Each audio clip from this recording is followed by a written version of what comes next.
CRISPR has cured someone of a fatal disease. I'm Krutik, I'm a scientist, and in this video I discuss the science behind how CRISPR has been used to cure a living patient. In 2012, the discovery of the CRISPR-Cas9 system promised a revolution. It gave humanity a tool, a kind of biological pair of scissors, that could precisely edit the code of life itself. For years, its potential to eliminate genetic disease has been a tantalizing future prospect. 13 years later, in 2025, the future arrived in the most personal and powerful way imaginable. This is the story of how, in a race against time, a team of scientists developed a bespoke CRISPR-Cas9-based cure for a single child, moving from diagnosis to treatment in an astonishing 6 months. Today we explore how this monumental breakthrough in personalized medicine was achieved, and what it means for the future of clinical research, and why it represents a new frontier for science and humanity. Our story begins with the diagnosis that is every parent's worst nightmare.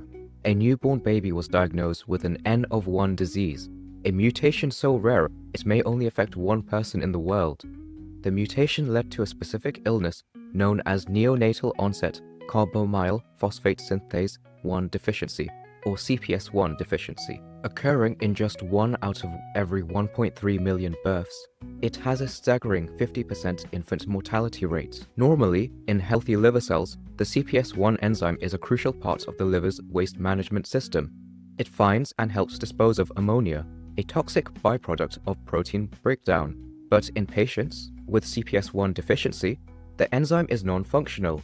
Ammonia will build up in the blood, leading to lethargy, vomiting, and life-threatening neurological damage. The existing treatments are desperate holding actions. Patients will be placed on a habitual change of a low-protein diet, which will lead to less ammonia buildup in the blood. Furthermore, cleansing drugs such as glycerol phenylbutyrate can help to remove ammonia within the blood and improve the patient's urea cycle. The only true cure is a liver transplant, as this would restore a functional urea cycle. However, for a critically ill infant, surviving long enough to be robust enough for such a major surgery is a dangerous gamble. This child needed a different kind of treatment, one that had to be built from scratch to solve its N of 1 mutation. As soon as the child was born, he was genotyped, and the mutation and diagnoses were established a few days after the child's birth, which is an incredible feat on its own. With the genetic blueprint of the disease in hand, the team set out to build a cure. Their strategy was to create a therapeutic cassette, a term for a compact engineered piece of DNA that contains all the necessary parts of the genetic instructions to perform a specific task, much like a cassette tape holding a specific playlist of songs. This cassette, which they named k-abe, was designed to be delivered into the patient's liver cells, and once there, to execute a precise, multi-part molecular surgery. But we are getting ahead of ourselves. First, we must look at the problem at the DNA level.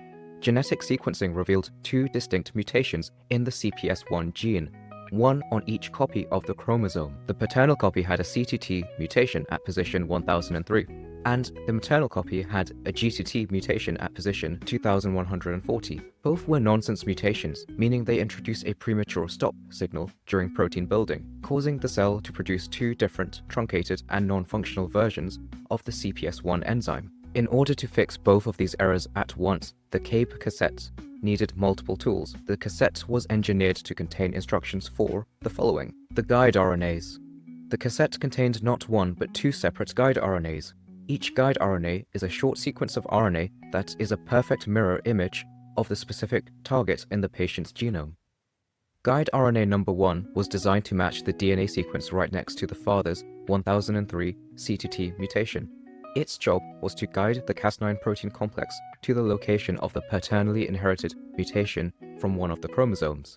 Guide RNA number 2, on the other hand, was designed to match the DNA sequence near the mother's 2140 GTT mutation. Its job was to guide a different set of Cas9 protein complexes to the precise location of the maternally inherited mutation on the other chromosome. In addition to the guide RNAs, 2 donor templates were added into the cassette. These are short stretches of DNA which have the corrected sequences inside of them. Donor template 1 was the corrected stretch of DNA around position 1003, and donor template 2 was the corrected stretch of DNA around position 2140. Alongside the cassette, the Cas9 protein was also imported into the liver cells of the patient. Without the Cas9 protein, the guide RNAs would not find their target, and the donor templates would not replace the disease-causing sequences. The Cas9 protein is like a surgeon, which will perform molecular surgery, and the cassette is the equipment. Cas9 DNA or RNA will be imported into the cells, and once there, the patient's own RNA or protein building machinery would create the Cas9 proteins. The Cas9 protein does a lot more than this. And for more detail, click on the card on the top corner of this video for the first part of the video series, where we go over the molecular biology of the CRISPR-Cas9 system in more detail. So here's how the molecular surgery works. Once the cassette is inside of the liver cells, it expresses all these components. Two different sets of CRISPR-Cas9 products will be made, one per mutation. The two guide RNAs will lead the Cas9 scissors to the two faulty sites. The Cas9 proteins will make a precise double-stranded break in the DNA at both locations. This break will cause a cellular emergency, and the cell will immediately try and repair these breaks. Ordinarily, the default DNA repair mechanisms would just stitch the broken ends together in a semi-random manner, which wouldn't fix the mutation. But because the k-abe cassette had flooded the cell with the correct donor template, the cell's own homology-directed repair pathways sees these templates. It recognizes them as perfect replacements and uses them to repair the breaks, simultaneously overwriting the faulty mutations with the correct, healthy DNA sequences. The entire system was meticulously optimized to be precise. The guide RNAs were chosen to ensure the edits would happen exactly where intended, minimizing the risk of off-target changes elsewhere in the genome. The final, fully built cassette was then packaged into a lentivirus, a common and effective vehicle for delivering gene therapies into living cells. To top off this amazing feat of molecular engineering, the team of scientists designed, built, and optimized the multi-component, patient-specific drug in just 2 months.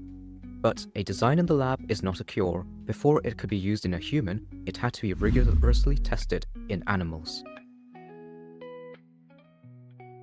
Starting in the 3rd month of the patient's life, the team of scientists deployed 2 critical animal models. Firstly, they developed patient-specific mice, engineered to have the same exact broken CPS1 genes. This model allowed them to answer the most important question: does k-abe actually work? The tests were successful. The drug was effectively delivered in the mouse liver cells, and they found that an incredible 42% of the cells had their DNA permanently corrected. Next, they needed to confirm the drug was safe. For this, they turned to cynomolgus monkeys, whose biology and size is much more closer to our own in contrast to mice. By the 6th month of the patient's life, these toxicological studies were completed, establishing a safe dosage for use in human infants. With these 2 animal models completed in record time, the path to treatment was cleared. In the 7th month of the child's life, the first low dose of k-abe was administered at 0.1 mg/kg. A second higher dose was also administered later on in the 8th month at 0.3 mg/kg. The results of this drug were written in the child's recovery. Firstly, before the first dose, the patient's weight was in the 9th percentile for their age. Just 7 weeks after both doses, it had jumped to the 26th percentile for their age group. This is a clear sign that the body was now able to properly metabolize protein and build up healthy tissue. But the definitive proof was in the blood. The core problem of CPS1 deficiency is high blood ammonia. Before the treatment, the child's median levels were at 23 micromolars per liter. After the second dose, however, the number had been cut nearly by half, to an average of 13 micromoles per liter. The broken waste management system had been repaired, and the urea cycle of the patient was functioning significantly better than before the k-abe treatments. This case is a landmark victory for science. N-of-1 diseases are so rare that they are often overlooked by large-scale pharmaceutical and research institutes. Studying their mechanisms and clinical treatments would be difficult to be funded by research institutes, and it would be uneconomical to make products for purchase. This study proves that a powerful new paradigm is possible, a world where bespoke genetic cures can be designed, tested, and administered in just over 6 months. However, the sobering reality is that this was a monumental effort requiring immense funding and a world-class collaborative team. The path to making this kind of personalized medicine routine and accessible is a long way away. This 2015 study represents the incredible promise of clinical CRISPR therapies, but it was not, as some of you may well know, the first time CRISPR has ever been used on humans.